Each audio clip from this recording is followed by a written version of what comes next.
थाङ्कासम्मको बाटो, यो बाटो नेपालका लागि अत्यन्तै महत्त्वपूर्ण बाटो छ। यसकारण पनि कि चीनसँगको आवागमन, सामान ओसार पसार, ढुवानी सबै कुराका लागि सबै मौसममा यो बाटो चल्न सक्दछ। यो धेरै उचाइबाट जाने बाटो होइन, त्यसकारण सबै मौसममा चल्न सक्ने भएको हुनाले यो सबभन्दा महत्त्वपूर्ण बाटो छ। यो बाटो अरू बाटाहरूभन्दा सुरक्षित ढङ्गले आरपार गर्न सकिने बाटो छ। त्यसकारण यो हेलिकप्टर आयो कि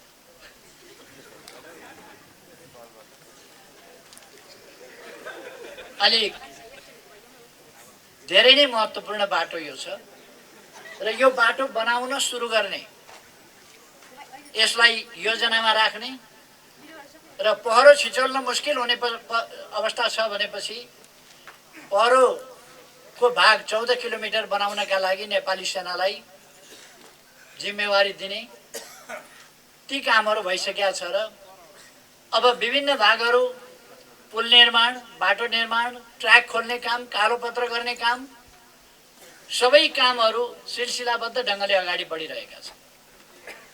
त्यसकारण म खुसी व्यक्त गर्न चाहन्छु, केही समयभित्रै, केही वर्षभित्रै यो बाटो ट्र्याक खोलेर बाटो स्तर उन्नति गरेर त्यसलाई पक्की बनाउने काम भइसक्नेछ र हामी सजिलो ढङ्गले हरेक मौसममा चीनसँगको व्यापार कारोबार, यो बाटो सोझै चीन र भारत जोडिने बाटो, सोझै सबभन्दा छोटोमा जोडिन्छ। सबै मौसममा आवागमन हुन सक्छ। दुईटै देशहरू ठुल्ठुला व्यापारका ठाउँहरू, त्यो उहाँहरूका लागि पनि उपयोगी छ। हाम्रा निम्ति मध्य पहाडी राजमार्गसँग यो जोडिन्छ र पूर्व पश्चिमका लागि पनि यो माथिबाट वा तलबाट आएपछि मध्य पहाडी राजमार्गबाट पहाडै पहाड पूर्वतिर वा पश्चिमतिर पनि जान सक्छ। यसका अनेक विकल्पहरू छन् र वैकल्पिक रूपमा यसले कामहरू गर्न सक्दछ। त्यसकारण यो अत्यन्त महत्त्वपूर्ण छ। यसको प्रगति भइरहेको छ। संयुक्त रूपमा काठमाडौँबाट यसको शिलान्यास गरेको थियौँ, अरुण 3rd प्रोजेक्ट। आज यसको प्रगति देख्न पाइयो र यो तीव्रताका साथ प्रगति अगाडि बढिरहेको छ र प्रोजेक्टको तर्फबाट बाटोको स्तरोन्नति गर्ने र बाटो असहज अवस्थाबाट अलिक राम्रो अवस्थामा उन्नति गर्ने भन्ने उहाँहरूका विभिन्न प्रस्तावहरू छन्। तिनीहरूमा हाम्रो ध्यान गएको छ। मसँगै आज प्रदेश 1 का मुख्यमन्त्री शेरधन राईजी पनि हुनुहुन्छ। उहाँले यो सबै हेर्नुभएको छ र आफ्नो प्रदेश कुन ठाउँ कसरी विकास गर्ने, कुन क्षेत्रमा कसरी विकास गर्ने, ती कुराहरू उहाँले हेर्नुभएको छ। त्यसै गरेर बाटाघाटा, पुल निर्माण गर्ने, यातायात सञ्चालन गर्ने, विभिन्न प्रकारका यातायात, जल यातायात आदि, यी सबै यातायातहरूलाई अगाडि बढाउने हाम्रो पूर्वाधार विकास, भौतिक पूर्वाधार यातायात मन्त्रीजी पनि आउनुहुन्छ। उहाँहरूले यसलाई ध्यान दिनुभएको छ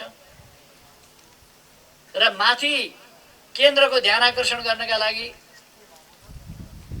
प्रदेशका पूर्व सांसद पनि हुनुहुन्छ, वर्तमान सांसद पनि हुनुहुन्छ। वर्तमान सांसदले कसरी विकासका आयोजनाहरू यस ठाउँमा पार्न सकिन्छ, कसरी आयोजनाहरूलाई छिटो अगाडि बढाउन सकिन्छ, त्यस सम्बन्धमा रुचि राख्नु भएको छ र माथि केन्द्रमा पनि दौडधुप गर्नुभएको छ। यसपल्ट पनि यो टोली किमाथाङका आउनेमा माननीय राजेन्द्र गौतमको बहुत ठुलो हात रहेको छ। मलाई किमाथाङका यो अरुण आयोजनाको स्थलगत रूपमा निरीक्षण गर्ने कुरा, अरू ठाउँहरू हेर्ने, अर्को पनि एउटा हाम्रो कार्यक्रम थियो तर हामीले त्यसमा सहभागी हुन सकेनौँ, हेलिकप्टर बस्न सकेन। त्यहाँ बस्दा दुईटा कुरा भयो। एउटा त त्यहाँ जस्ता पाताहरू उडाउने र क्षति र दुर्घटना हुन सक्ने खतरा, अर्को हामीलाई समय पनि कमै थियो। त्यसर्थ हामी त्यहाँ त्यस कार्यक्रममा सहभागी हुन सकेनौँ। तर पनि यस जिल्लाको केही झलकहरू साथीहरूले जो उपहारका रूपमा दिनुभयो, कोटको कपडाको यहाँ अगाडिको पङ्क्तिमा बस्ने प्रायले सबै जसोले लाएको छ, सबैले लाउनु भएको छ। यसले देखाउँछ कि यहाँ अल्लोको सिस्नुले खुब पोल्थ्यो, त्यसलाई ठिक लाएर तपाईँहरूले कोट मजाले लाउने बनाउनु भएको छ, टोपी लाउने बनाउनु भएको छ। त्यो उद्योगको पनि छनक यहाँ पाइयो।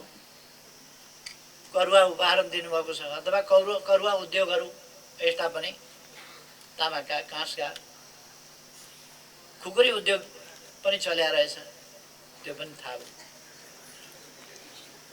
यस जिल्लाको सदरमुकाम नै खाडो पखालेर खाडो पोखरीबाट खादबारी भएको ठाउँ,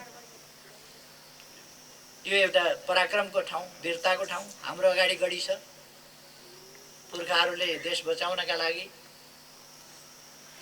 लड्ने तयारी गरेको बनाएको किल्ला।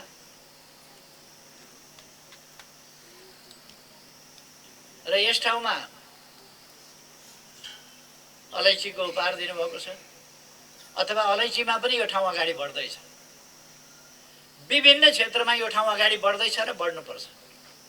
यो ठाउँ अब कृषिमा, फलफुलमा, पशुपालनमा, दुग्ध उत्पादनमा, फलफुल प्रशोधन गर्ने कुरामा, फलफुलका जुसहरू निकाल्ने कुरामा, फलफुल सुकाएर त्यसलाई पठाउने कुरामा, वा फलफुललाई निर्यात गर्ने हिसाबले ठुलो मात्रामा फलफुलहरूको खेती गर्ने कुरामा, उद्योगतर्फ पनि हामी जानुपर्छ, व्यापारतर्फ पनि हामी जानुपर्छ, विद्युततर्फ पनि हामी जानुपर्छ, बाटाघाटा पनि निर्माण गर्नुपर्छ। यी त सजिलोको लागि पूर्वाधार र विकास गर्नका लागि आधारहरू भए, तर विकास उत्पादनमा हुन्छ। अब यी कुराहरूलाई बाटो आफै उत्पादन होइन, बाटोले उत्पादनलाई सजिलो बनाउँछ, उत्पादनलाई बजार पुर्याउँछ र उत्पादनलाई प्रोत्साहित गर्छ बाटोले। त्यसकारण यी कुराहरूलाई, अब यी पूर्वाधारहरूको विकास, विद्युतको विकास, बाटाको विकास, कतिपय ठाउँमा भोलि केवल कारका विकास हुन सक्छन्। ती विकासहरूबाट हामीले बनेका हाम्रा घरेलु उत्पादनहरू, साना घरेलु मझौला उद्योगहरूबाट उत्पादित चिजहरू अथवा अरू विभिन्न प्रकारका चिजहरू, यी चिजहरूलाई हाम्रा दुईतिर छिमेकीहरू ठुला ठुला बजार हुन्, विश्वका ठुला बजार हुन्। एउटासँग 1 अरब 40 करोड जसो जनसङ्ख्या छ भने एउटासँग 1 करोड 30 अरब जसो जनसङ्ख्या छ। यत्रो ठुलो जनसङ्ख्या भएका देशहरू हामीले दुईतिर छिमेकी पाएका छौँ। हामीले खालि उत्पादन गर्नु र पठाइदिनु पर्छ। तर दुर्भाग्य, हामी उत्पादन गरिरहेका छैनौँ, पठाउने कुरै भएन। बरु हामी खपत गरिरहेका छौँ उतैबाट ल्याएर। त्यत्रा ठुला उत्पादकहरूको उत्पादन हामीले कसरी खपत गर्ने? त्यसकारण हामी सानाहरूको उत्पादन ठुलो उत्पादन बनाउने र ठुलो बजारमा खपत गराउने त्यो बाटो हामीले लिनुपर्छ। म दाजुभाइ दिदीबहिनीहरूलाई आग्रह गर्न चाहन्छु, यहाँका असला माछाहरू असाध्य प्रसिद्ध छन्। अहिले रेनबो ट्राउट भनेर जापान यहीँबाट लगेर पालेका माछा अब ती रेनबो ट्राउट भएर फर्के असला। हामीले असला माछाको खेती, असला माछा उत्पादन गर्ने, विद्युत मात्रै होइन, यहाँका पानीले धेरै चिज हामीलाई दिन सक्छ, धेरै चिज दिन सक्छ। त्यो लाभ हामीले लिन सक्नुपर्दछ। त्यसकारण म तपाईहरुलाई ती कुराहरुका लागि हार्दिक अनुरोध गर्न चाहन्छु। हाम्रो देश कृषि प्रधान देश हो। कृषिको क्षेत्रमा हामीले प्रगति गर्न सक्छौं र मुख्य ध्यान कृषिको क्षेत्रबाट अगाडि बढ्ने कुरामा हामीले दिनुपर्दछ। आज देश विकासको बाटोमा अगाडि बढिरहेको छ। होला कि कोभिड-19 ले, यो कोरोना भाइरस भन्नेले विश्वलाई नै झन्डै 11 महिनादेखि हैरान बनाएको छ। 10 महिनादेखि त हैरान बनाएकै छ। विगत 10 महिनादेखि विश्वलाई नै तबाह बनाएको छ र लाखौं मानिसको ज्यान गएको छ। करोडौं यसबाट संक्रमित भएका छन्। यसले हाम्रा विकास निर्माणका प्रयासहरू आकांक्षाहरूलाई निकै धक्का दिएको छ। हाम्रो अर्थतन्त्रलाई धक्का दिएको छ। तर हामी यसबाट विचलित हुन सक्दैनौं। विचलित नभइकन अलिकति समय हामीलाई धक्का दियो, तर यसबाट सम्हालिएर अब दुनियाँमा खोप पनि आइसकेको छ। त्यसकारण हामी सावधानी अपनाउने, दूरी कायम राख्ने जस्ता कुराहरू गर्दै समाजलाई सुचारू ढंगले चलाउने, विकास निर्माणलाई सुचारू ढंगले चलाउने काममा अगाडि बढ्नेछ। अब बिस्तारै हाम्रा विद्यालयहरू, कलेजहरू, हाम्रा अस्पतालहरू र हाम्रा स्वास्थ्य शिक्षाका क्षेत्रहरू, यी सबै क्षेत्रहरूलाई हामीले सुचारू गर्नुपर्ने र व्यवसाय, पेशा, काम, क्रियाकलापहरूलाई सुचारू गर्नुपर्ने आवश्यकता छ। आज देश विकासमा अलिकति धक्का परे पनि फेरि अगाडि बढ्दैछ र अगाडि बढ्नेछ। तपाईहरुलाई म विश्वस्त रहन आग्रह गर्न चाहन्छु। सँगसँगै किमाथाङका, सँगसँगै अरू विभिन्न आयोजनाहरू, विभिन्न बाटाहरू, चीनसँगका नाकाहरू खोल्ने कुरा ती एकैचोटि गरिएको थियो र अहिले त्यसको प्रगति काफी भइरहेको छ। कतिवटा नाकाहरू खुलिसकेका छन्, कतिवटा कालोपत्र भइरहेका छन् र अन्तिम चरणमा पुगिसकेका छ। कतिपय ठाउँमा पुग्न अलिकति बाँकी छ। यो ज्यादै महत्त्वपूर्ण बाटो, तर निकै लामो बाटो छ यो। त्यसकारण यसलाई अलिक समय लाग्ने र अलिक अप्ठ्यारो पनि छ बनाउनका लागि। तर बनाइसकेपछि फेरि यो सबभन्दा बढी उपयोगी छ। तपाईहरुलाई अलिकति लाग्न सक्छ, बिहानै उठ्यो सरकार परिवर्तनका कुरा तपाईहरु रेडियोबाट सुन्नुहुन्छ। बिहानै उठ्यो पार्टीको नेतृत्व परिवर्तनका कुरा सुन्नुहुन्छ। अहिले सरकार गयो, भरै सरकार गयो, प्रधानमन्त्री फाइल बोकेर राष्ट्रपतिकातिर कुद्दै थियो, राजीनामा दिन गयो, यस्ता कुराहरू पनि सुन्नुहुन्छ। मैले धेरै ठाउँमा भन्ने गरेको छु, म रहरले प्रधानमन्त्री भएको होइन। रहरले प्रधानमन्त्री भएको होइन। जनताले आवश्यकता देखेर, देशको आवश्यकता बुझेर, जनताको भोटबाट, जनताको मायाबाट म देशको प्रधानमन्त्री भएको हुँ र जनताको विश्वास, जनताको माया अनुसार तपाईहरुलाई थाहा छ, अपरेसन गरेर डिस्चार्ज हुनभन्दा अगाडि डिस्चार्ज मागेर म बाहिर आएँ। आएको पर्सिपल्टबाट अन्तर्राष्ट्रिय सेमिनारहरूमा सहभागी हुन थालेँ। तत्काल सहभागिता जनाउन थालेँ र अहिले पनि म विकासका कामहरू के भइरहेका छन्, कसरी भइरहेका छन्, कुन कुन ठाउँको प्रगति कस्तो छ, त्यसको सम्बन्धमा मिटिङ बैठकहरू गरिरहेको छु। हिजो बेलुका मात्रै हामी रातिसम्म लगानी बोर्डको बैठकमा थियौँ। रातिसम्म लगानी बोर्डको बैठकमा 9 बजेसम्म। त्यसपछि भौतिक पूर्वाधार मन्त्री अस्तिको दिन मात्रै कोरोनाबाट मुक्त हुनुभयो। कोरोनाबाट अस्तिका दिन मात्रै मुक्त हुनुभयो। तर हिजै फेरि हामी 9 बजे बैठक सकेपछिको मिटिङमा थियौँ। कसरी, कुन कुन आयोजनालाई कसरी अगाडि बढाउने भन्ने सन्दर्भ हाम्रो चिन्ता त्यो छ। कसैलाई के को धन्दा, कसैलाई के को धन्दा। हामीलाई विकासको चिन्ता छ, कसैलाई हल्ला मचाउनेको फिक्री छ। हल्ला मचाउने कुरासँग तपाईहरु चिन्ता नगर्नुस्, म तपाईहरुलाई आग्रह गर्न चाहन्छु। तपाईहरुले निर्वाचित गरेको, तपाईँहरूले छानेको प्रधानमन्त्री देख्दा खुट्टा साना छन् तर घोडाका खुट्टा साना हुन्छन्, सवार समेत बोकेर दौडिन्छ।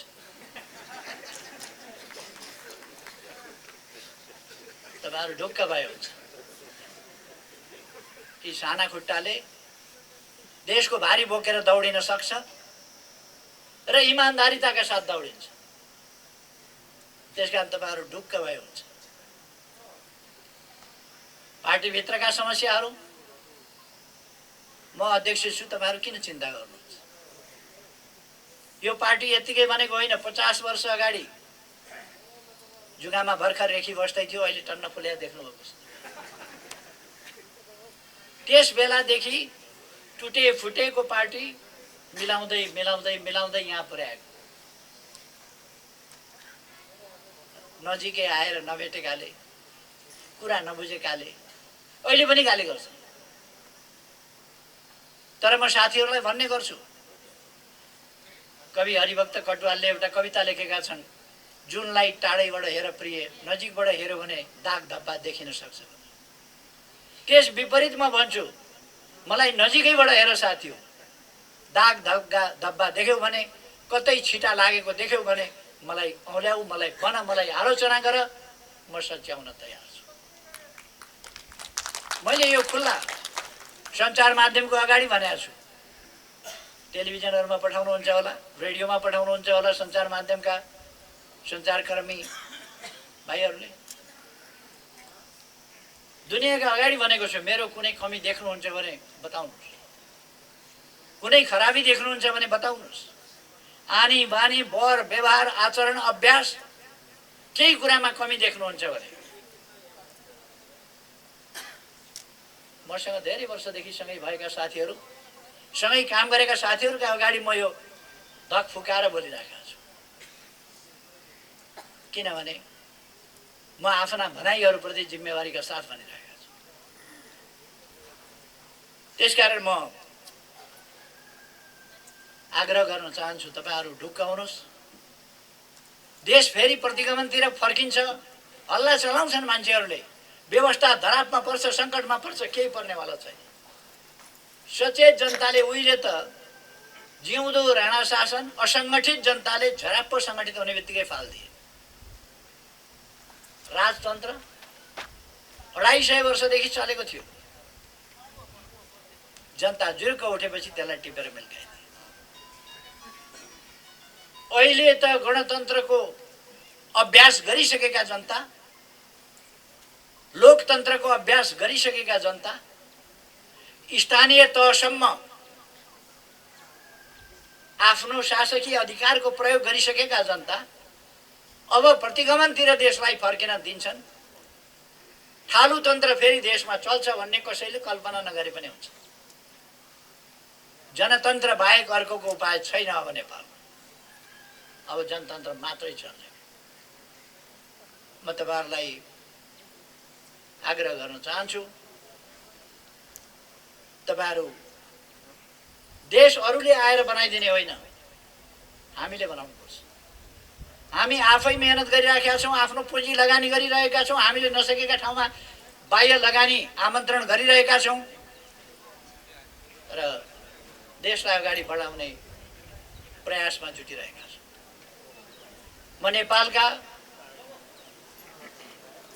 नेकपाका सबै साथीहरू, सबै दाजुभाइ दिदीबहिनीहरू सबैलाई आग्रह गर्न चाहन्छु, हामी छिटोभन्दा छिटो देश विकास गर्ने काममा एकजुट हौं, महाधिवेशनको आयोजना गर्ने काममा एकजुट हौं र सबै पार्टीहरूलाई पनि म आग्रह गर्न चाहन्छु, अनुरोध गर्न चाहन्छु, दलगत कुराहरूभन्दा माथि उठेर आज देश बनाउने बेला छ, लोकतन्त्रलाई सुदृढ गर्ने र व्यवहारमा कार्यान्वयन गर्ने बेला छ। यसका निम्ति अगाडि बढौँ। म सबै दाजुभाइ दिदीबहिनीहरूलाई हाम्रो अगाडि आइरहेका चाडहरूको सम्बन्धमा, तिहार हाम्रो अगाडि आइरहेको छ, सबै दिदीबहिनी दाजुभाइहरूलाई तिहारको शुभकामना भन्न चाहन्छु, अरू विभिन्न चाडको पनि शुभकामना भन्न चाहन्छु। तपाईहरुसँग फेरि भेटघाट हुने नै छ। मैले यो अर्कोपल्ट नआउने गरी आएको होइन, फेरि फेरि पनि आउने हो, अलिक छिटै नै आइरहन्छु अब। त्यसकारण म तपाईहरुलाई शुभकामना भन्न चाहन्छु र आफ्नो भनाइ टुङ्ग्याउँछु। धन्यवाद।